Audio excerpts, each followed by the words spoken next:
आज का हमारा टॉपिक होने वाला है एरिया रिलेटेड। देखो, चूंकि जो चीज़ भी तुम चैप्टर नंबर 3 में पढ़े हो, जैसे हम लोग पढ़े थे 3 में कौन कौन सा एरिया भी पढ़े थे ना, एज भी पढ़े थे, नंबर भी पढ़े थे, उसी प्रकार से सब चीज़ इसमें भी है। बस फर्क ये है कि उसमें 2 वेरिएबल था, इसमें 1 वेरिएबल है बस, और फर्क इसके अलावा कोई नहीं है। तो आज का हमारा टॉपिक इसमें होने वाला है area related word problem. Area related, area related. और एरिया रिलेटेड को पढ़ने के लिए कोई अलग से कॉन्सेप्ट की जरूरत नहीं है। जो हम लोग अपने चैप्टर नंबर 3 में जाने हुए हैं उसी का हम लोग यहाँ पे यूज करके उसको बनाएंगे। ठीक है, ये चारों का चारों सवाल आपके एनसीईआरटी से ही लिया हुआ है। ठीक है, हालांकि यदि इसके अलावा भी यदि टफ सवाल आ सकता है तो उसको भी हम लोग किस प्रकार से हैंडल करेंगे वो भी हम लोग यहाँ पे सीख लेंगे। ठीक है, हालांकि बस ये 4 सवाल आपको बताने के लिए यहाँ पे दिया हुआ है। सॉल्व करेंगे इसको सबसे पहले एक एक करके। देखो, सबसे पहला वाला क्या लिखा हुआ है, एरिया रिलेटेड। चूंकि हम लोग पढ़ रहे हैं तो जितना भी हमारा एरिया वाला कॉन्सेप्ट था उन सारा का सारा हमारे दिमाग में घूमना चाहिए, तब जाके ये सवाल हमारा बन पाएगा। ठीक है, देखो यहाँ पे क्या है, the area of a rectangular plot is 5 to 8 metre square. यानी कि एक रेक्टेंगुलर प्लॉट है। चलो मान लेते हैं, सपोज मान लो कि ये हमारा एक रेक्टेंगुलर प्लॉट है। ठीक है, मान लो ये हमारा एक रेक्टेंगुलर प्लॉट है जिसका एरिया दिया हुआ है 5 to 8 मीटर स्क्वायर। ये एरिया दिया हुआ है इसका। ठीक है, आगे बढ़ते हैं फिर। The length of the plot, the length of the plot यानी कि लेंथ का बात, और रेक्टेंगुलर में लेंथ हमारा क्या होता है, बड़ा होता है, ब्रेथ हमारा क्या होता है, छोटा होता है। तो ये जो लेंथ आप देख रहे हैं यहाँ पे, नीचे वाला ये और ऊपर वाला ये हमारा लेंथ है। The length of the plot, the length of the plot in metres, metre में होगा, the length of the plot in meters is 1 more than twice its breadth। यानी कि उसका जो लेंथ होगा ना वो ब्रेथ के 2 गुने से 1 ज्यादा होगा, है ना। लेकिन ये तो लेंथ हो गया, लेकिन क्या ब्रेथ आपको मालूम है?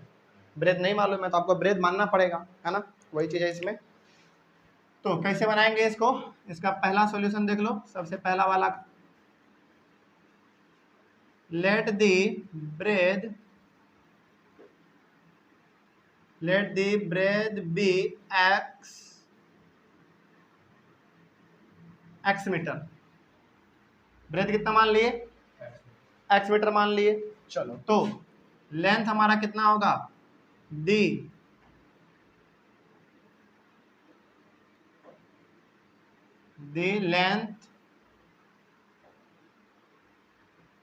लेंथ भी।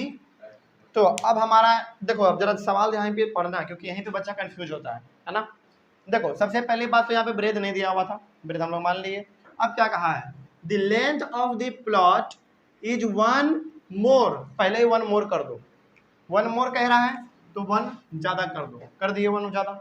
आगे 1 more than twice its breath. Twice its breath का मतलब क्या हुआ, ब्रेथ का 2 गुना, यानी कि ब्रेथ के 2 गुने से ये क्या है, एक ज्यादा है। तो x प्लस इतना मीटर, क्या समझ में आया, कोई दिक्कत इसमें?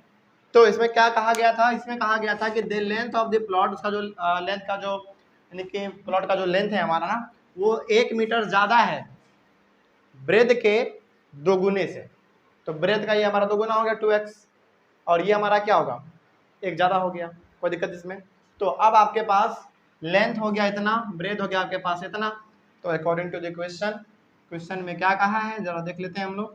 क्वेश्चन में क्या कहा है, एरिया दिया हुआ है क्वेश्चन में हमको, कितना दिया हुआ है एरिया, 5 to 8 मीटर स्क्वायर दिया हुआ है ना। तो अकॉर्डिंग टू द क्वेश्चन आपको मालूम है कि रेक्टेंगल का एरिया क्या होता है, लेंथ इंटू ब्रेथ। तो लेंथ आपका कितना है, लेंथ आपका ये है और ब्रेथ आपका इतना है।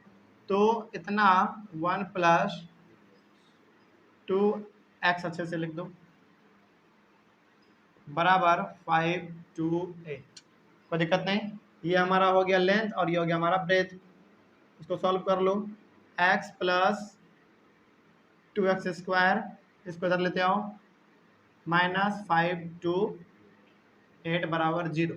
इसको अरेंज कर लो, 2x square plus x minus 5 to 8 बराबर 0। क्या अब ये बन जाएगा? कोई दिक्कत नहीं, इक्वेशन तैयार है, सवाल बन जाएगा।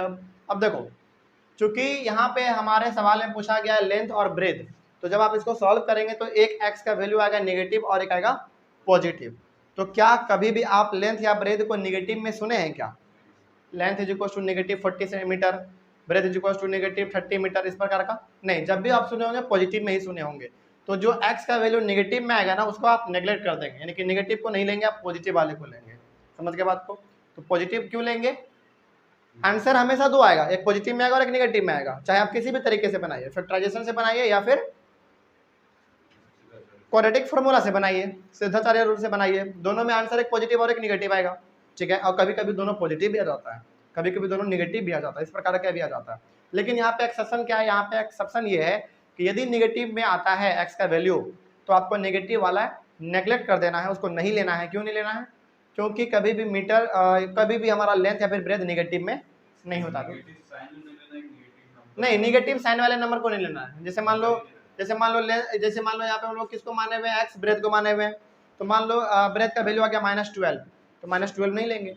दूसरा मान लो आ गया यदि हमारा -14 आ गया केवल, तो 14 को लेंगे। क्यों 14 को लेंगे? क्योंकि वो पॉजिटिव में है। इसको क्यों नहीं लिए -12 को? क्योंकि नेगेटिव में है, क्योंकि कभी भी हमारा नेगेटिव में लेंथ या फिर ब्रेथ नहीं हो सकता है। तो नेगेटिव वाले को आप नहीं लेंगे, पॉजिटिव वाले को आप ले लेंगे, कोई डाउट इसमें?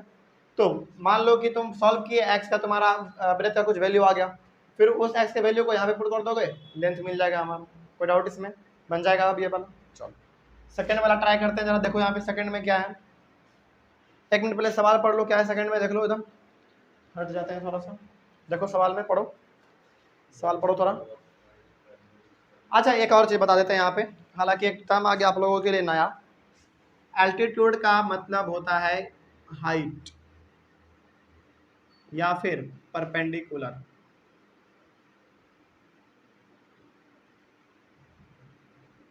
एल्टीट्यूड का मतलब या तो हाइट या तो परपेंडिकुलर। जरा सवाल देखो तो, क्या कुछ हार्ड लग रहा है क्या इसमें? कुछ हार्ड नहीं है, बड़ा सिंपल सा है। राइट ट्रायंगल मालूम है ना, बस वही चीज़ है। देख लो यहाँ पे क्या है, बस इसका सॉल्यूशन देखते हैं हम लोग।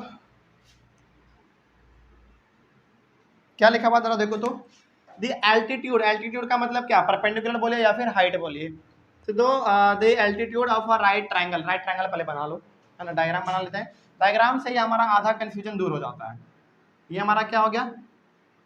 एक राइट ट्रायंगल हो गया, ठीक है ना। तो क्या लिखा हुआ है? द एल्टीट्यूड यानी कि हाइट यानी कि परपेंडिकुलर, ये सीधा वाला, of a right triangle is 7 centimetre less than its breadth. Breadth से परपेंडिकुलर 7 सेंटीमीटर क्या है? कम है, यानी कि लेस है। तो आपको बनाने के लिए आपको मालूम है कि यहाँ पे एल्टीट्यूड कहा है कि 7 सेंटीमीटर क्या है? कम है बेस से। तो बेस ही आपको नहीं मालूम है, तो क्या करेंगे आप? बेस को आप मान लेंगे, एक्स मान लेंगे, है ना। तो let the base be x centimetre मान लिए, ठीक ना। तो ये हमारा हो गया बेस। चलो बाद में लिख लेंगे, यहाँ पे पहले देख लो। तो अब हमारा यहाँ पे एल्टीट्यूड कितना हो जाएगा?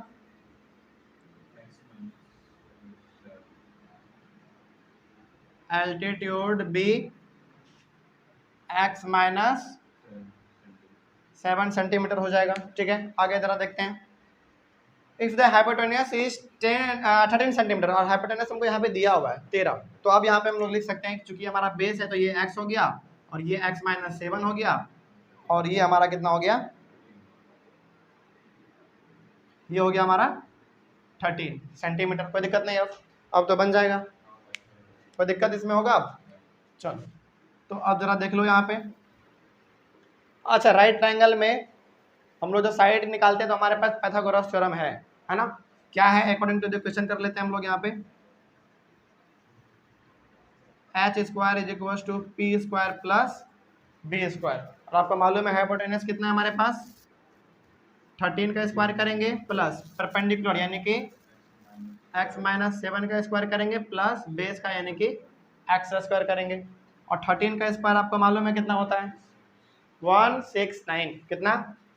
169 बराबर, यहाँ पे माइनस बी का हमको होल स्क्वायर दिख रहा है, तो A square plus B square minus 2ab और प्लस एक्स स्क्वायर 169 बराबर 169 बराबर हाँ x square plus 49 minus 14x plus x square. तो 169 बराबर 2x square minus 14x plus 49। ठीक है, इसको इधर मत भेजो, इसी को उधर भेज दो, है ना, इसी को उधर भेज दो। कितना बन जाएगा हमारा 2x square minus 14x plus 49 minus 169 बराबर 0 बच जाएगा। तो 169 में जब 49 को माइनस करोगे तो कितना हो जाएगा हमारे पास, तो 2x square minus 14x minus, चलो 9 में 9 गया 0, ठीक है, फिर 6 में 4 जाएगा 2 120, ठीक है, बराबर 0। चलो इसमें से क्या कुछ तुमको कॉमन नजर आ रहा है क्या, यहाँ पे लिख देते हैं। यहाँ पे कॉमन सभी में क्या ना है 2 है, तो 2 को बाहर निकाल लो, बचा क्या हमारे पास X square minus 7x minus 60 बराबर 0, और ये 2 मल्टीप्लाई में उधर जाएगा डिवाइड में हो जाएगा, बचेगा क्या हमारे पास X square minus 7x minus 60 बराबर 0। ये भी आपके पास इक्वेशन तैयार हो गया, कोई डाउट इसमें। तो अब यहाँ पे भी यदि एक x का वैल्यू नेगेटिव आए और एक पॉजिटिव आए तो आप नेगेटिव वाले को नहीं लेंगे, क्योंकि कभी भी हमारा बेस या फिर परपेंडिकुलर नेगेटिव में नहीं हो सकता है। ठीक है, आप इसको हमेशा क्या करेंगे, दूसरे वाले को लेंगे, यानी कि पॉजिटिव वाले को लेंगे। कोई डाउट इसमें? चलो इसका स्क्रीनशॉट ऑनलाइन वाले बच्चे ले सकते हैं। इसके बाद फिर हम लोग बनाएंगे अपना तीसरा और चौथा नंबर। कोई डाउट इसमें? चलिए, थैंक यू वेरी मच।